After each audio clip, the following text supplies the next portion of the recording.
Edward! Hello, Edward. OIC ka daw sa isang retail store. Ako po. At 20 years old, 20 Ryan? anyos ka lang, OIC ka na. Paano nangyari yun? Siguro hardworking po. Tapos, Hindi, kailan ka nagsimula dun sa retail store na bali yun?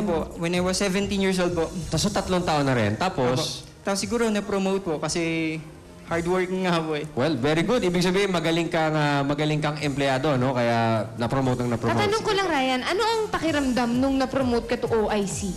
Siyempre po, flattered po kasi, siyempre, madami po kami. Ako napili din po. Hindi ka ba nahihirapan na batang-bata ka pa lang, boss ka na? Siguro meron time po na nagiging childish po ako.